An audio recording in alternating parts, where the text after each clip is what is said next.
that yoga is portrayed through social media does give off the impression that yoga is only for one type of person, or it's a one-dimensional practice. It is a cleansing practice as well, like even physical postures, or if you follow Hatha Yoga, you will know that we're cleansing our bodies and our minds at the same time.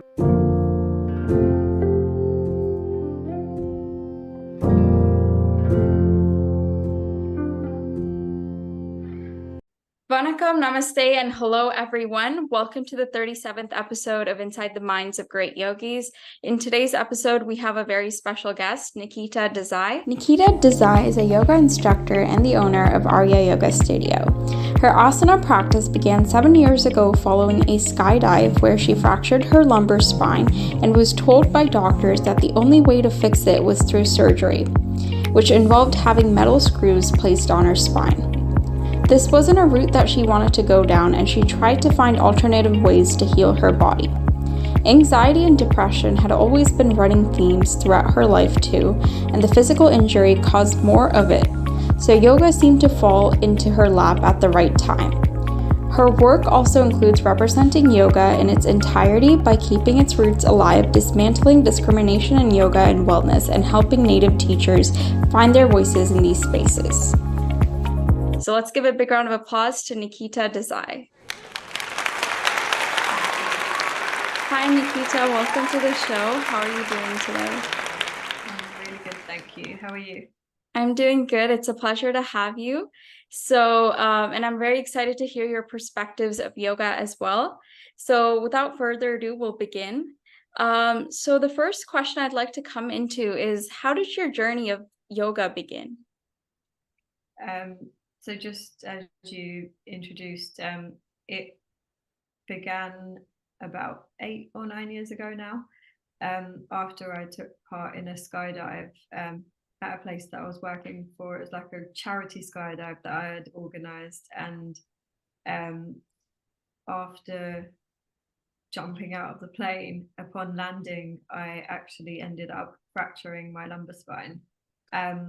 And doctors had told me that the only way to heal it was to have like a big surgery where they would be taking out a disc and then replacing it, and then I would have less mobility after. So I started to seek out other methods of healing, so more natural forms of healing. And although I knew yoga in a sense because I've been born and brought up as an Indian and a Hindu, I didn't know it as yoga asana, and I didn't know about this way of it helping me to heal this injury that I had.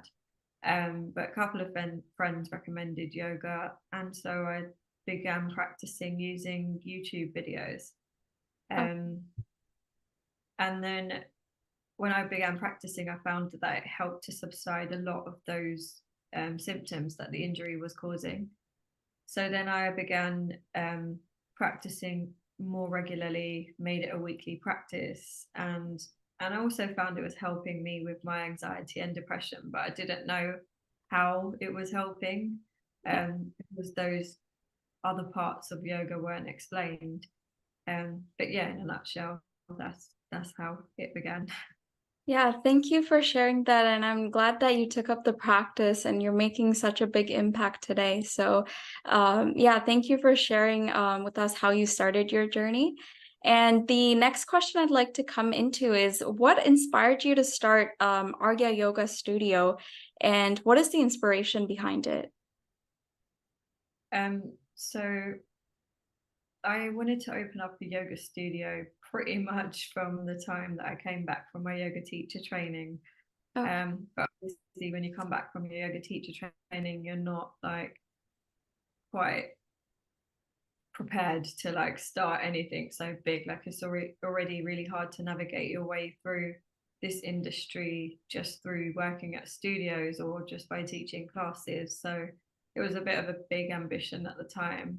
And then I just left it as that for a few years. And then a few years ago during the pandemic, or just before the pandemic hit, actually, my dad said to me that I should maybe try and look into that again. So I started to seek out like spaces that were near me, and I really wanted to create a space where people like myself were seen, because all the spaces that I had practiced in prior to that had been spaces where it was kind of like 50-50. So there would be times where I'd feel welcomed and like comfortable in my practice, but there were a lot of times where I also felt like I didn't belong in that space because I didn't see anyone who was a person of color around me. I didn't see anyone who was less able-bodied than me, and I didn't see anybody who was just in general wanting to practice yoga for the other benefits besides the physicality and the flexibility. Yeah. So I wanted to create a space where people might feel more included in the practice, and a place where classes and teachings would be accessible. And so that was kind of the motivation behind me starting it, to elevate teachers like myself who found it hard to get into yoga studios or teaching classes because I'd been rejected so many times. And I do believe that some of it was because of being a brown teacher, because when you look at the people that are employed or hired at these spaces, most of the time, predominantly, they're white people. Yeah. And so I wanted to create something where our voices would be uplifted. Thank you for sharing that. And I think that's well said. And I'm glad that you started this studio. And I think representation itself is so important, to have yourself represented, to see someone that looks like you doing, making a huge impact to something that's so important. So I'm excited to hear more about your studio, Arya Yoga Studio, in the future as well. So thank you for sharing that. And the next question I'd like to come into is, what are some common yoga stereotypes that you have come across? And how would you address this, or how have you addressed this in the past? Um, there are quite a few actually. So the most common ones that I hear regularly are I'm not flexible enough to practice yoga. So you'll have a conversation with someone, I might tell them that I'm a yoga instructor or a yoga teacher, and they will be like, I've always wanted to start yoga, but I'm not flexible enough, or I've never felt like I'm flexible enough to start. And that's quite disheartening, because when you dive deeper into the practice, you'll be able to see that you don't actually have to be physically flexible to start. Your mind needs to be flexible more than anything. Yeah. And the others would be that maybe the fact that it has to be a practice that can only be done or performed by white skinny able-bodied practitioners. So like I said before, like being able-bodied fits kind of the narrative of yoga in the West, whereas really you don't need to be able-bodied, because you can do practices like pranayama, you can practice mudras, you can practice other parts of yoga like mantras and stuff without having to use your body physically, and you just need the mind or the breath or whatever other tools that you might have within the body. And yeah, there are a lot more. I'm not sure why they're not coming to me at the moment. Yeah, thank you for sharing that. I think flexibility is a huge one. And like you have mentioned, you have to have the flexibility of your mind in order to begin yoga. And I think flexibility will eventually come as you practice yoga and like give it a shot at least, right? And yeah, thank you for sharing that. I certainly agree with this. I've heard so many people ask about flexibility and like, should I be flexible in order to try yoga? But in reality, it's more of your mind and I guess how you look at it as a whole. Like when you try it out, when you practice, um, flexibility eventually comes. So yeah, thank you Yeah. for sharing that. And the next question I'd like to come into is, do you think that social media has changed the concept and the true meaning of yoga, such as its origins and roots? Yeah, for sure. So kind of tying in back to your last question, Yeah.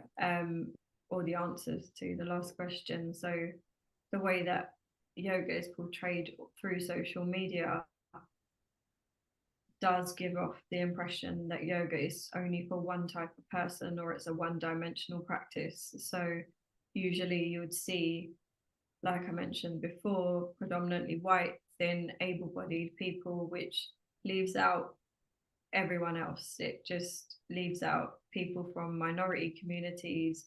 If we're delivering to only able-bodied people and only teaching advanced postures, as you see on social media, then we're leaving out people of larger bodies or people who are disabled or people who can't move their bodies in certain ways, like for an example, like myself. I can't do the craziest back bends, but if you look at Instagram or open up a search on yoga on Google, you'll see people doing the craziest back bends or the most advanced postures. And it's really given off that message that, and that's where the misconceptions come from most of the time as well, that you have to be a certain type of person or you have to have a certain type of body to be able to fit in to the practice.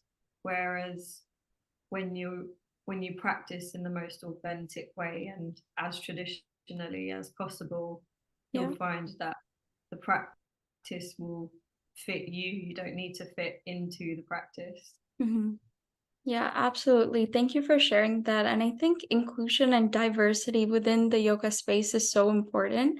Like, I've seen like so much of yoga today being whitewashed a lot. Like, there's a huge amount of commercialization. I'm starting to see like new styles of yoga, puppy yoga, beer yoga, and it's just taking away the South Asian kind of element to the original practice. So I think it's so important to honor it and also practice with South Asian yoga teachers as well. So yeah, thank you for sharing that. And the next question I'd like to come into is, when it comes to yoga, how essential is South Asian representation to you?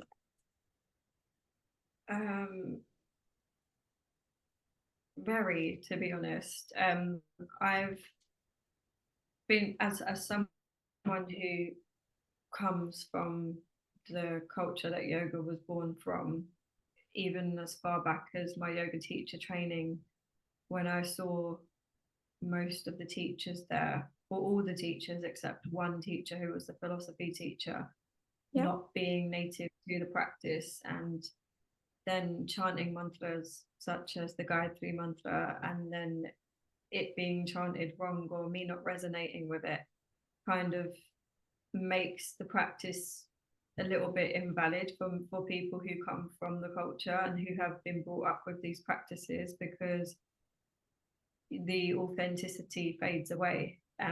And is really important that we're heard and seen in these spaces exactly for that reason, because this is something that's kind of ingrained in us. It's something that is in our blood, in our genetics, that we're brought up with and we're born with. So it's something that there are certain aspects of the practice that can only be taught, but most authentically by teachers who are Indian or native to the practice.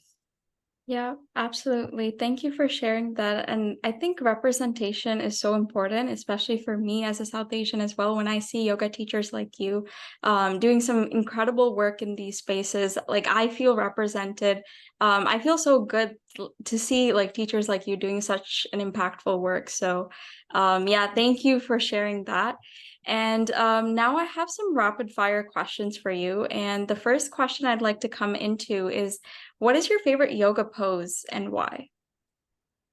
You say rapid fire, but I'm not good at these. That's a tough one. Probably Paschimottanasana, seated forward fold, because I'm always trying to lengthen my hamstrings, and it's been years and years since I've practiced this one regularly, but I just my hamstrings just tighten up all the time. But it's something that kind of grounds me and brings me back to myself and reminds me that it does remind me that the before I used to kind of chase the postures as well at one point when I wasn't aware about all the ins and outs of yoga, but it brings me back to thinking that it's not about that, and you can bend your knees, like as long as like you can feel that stretch in the back, it's still working. And yeah, it's very grounding and humbling. It's like turning inwards for me. Yeah, well said. Thank you for sharing that.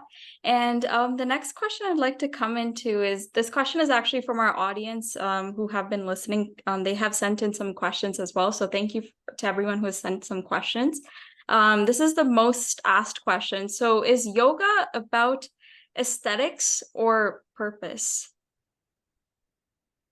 Purpose, definitely. I would not say it's about aesthetics at all, although that's the way that it's depicted in the West, or in Western yoga spaces.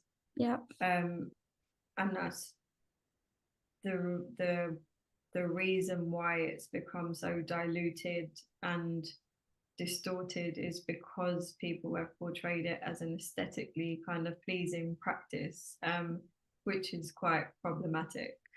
Yeah.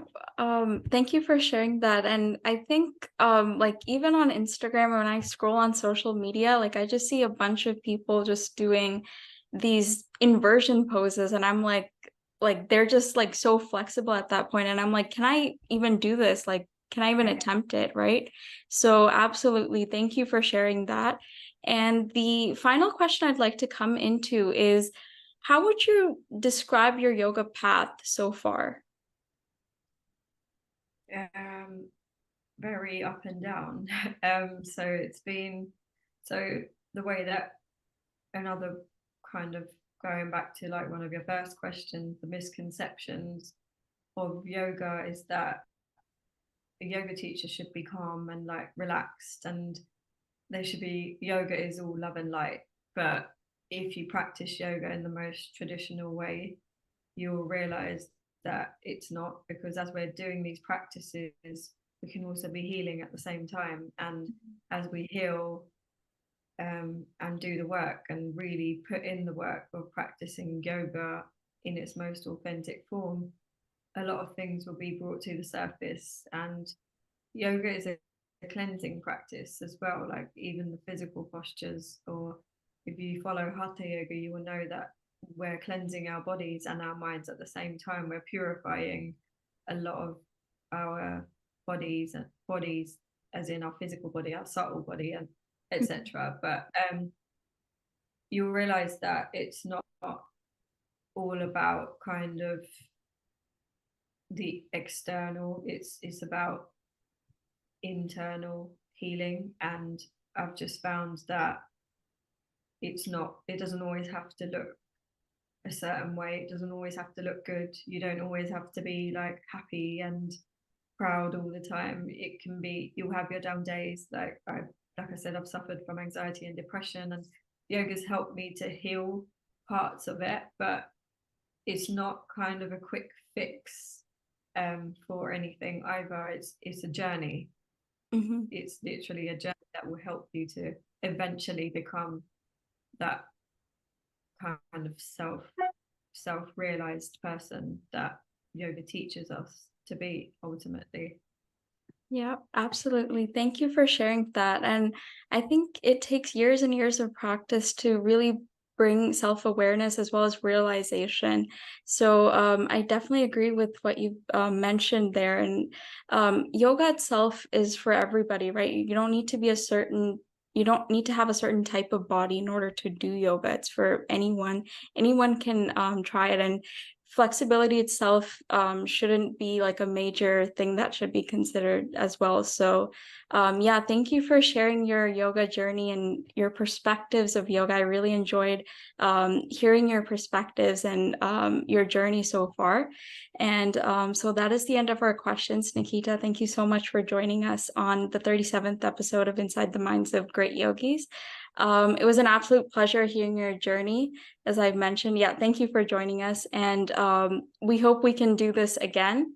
And I'd like to thank everyone who has yet to listen to our 37th episode of Inside the Minds of Great Yogis. And until next time, have a great day, everyone. And thank you, Nikita. Thank you so much.